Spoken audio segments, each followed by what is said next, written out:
And finally, new rule: until Ronald McDonald starts paying his employees a living wage, he has to wipe that fucking smile off his face. Yeah, there we go. I've won you back. I'm with you on that one. A new study says the median income for fast food jobs is $8.69 an hour. And let's face it, that is barely enough to gas up the car you're living in. Remember this Subway sandwich maker who a couple of months ago tweeted a picture of himself wiping his dick on the bun?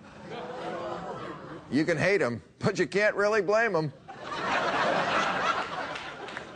Now, when it comes to raising the minimum wage, conservatives always say it's a non-starter because it cuts into profits. Well, yeah, of course.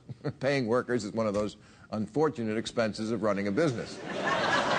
You know, like taxes or making a product. If you want to get rich with a tax-free enterprise that sells nothing, start a church.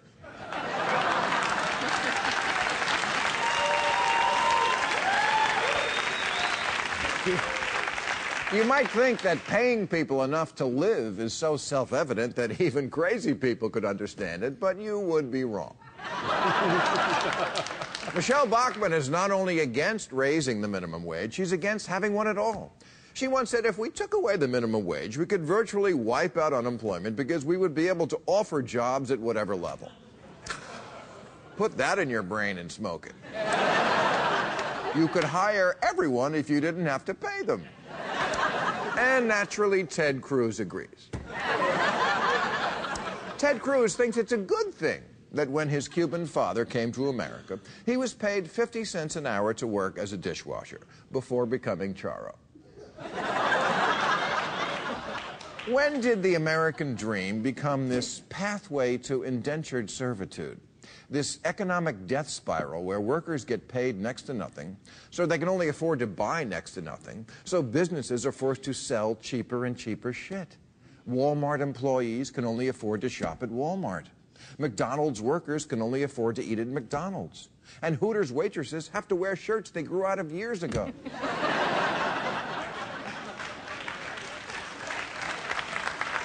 And look, even if you're not moved by the "don't be such a heartless prick" argument, consider the fact that most fast food workers, whose average age, by the way, now is 29, I'm not talking about kids, are on some form of public assistance, which is not surprising. When even working people can't make enough to live, they take money from the government in the form of food stamps, school lunches, housing assistance, daycare.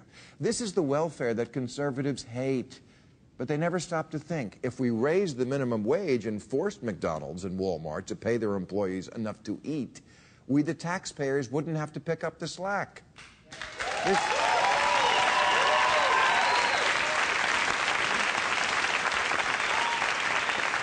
This is the question the right has to answer. Do you want smaller government with less handouts, or do you want a low minimum wage? Because you cannot have both. If Colonel Sanders isn't going to pay the lady behind the counter enough to live on, then Uncle Sam has to. And I, for one, am getting a little tired of helping highly profitable companies pay their workers.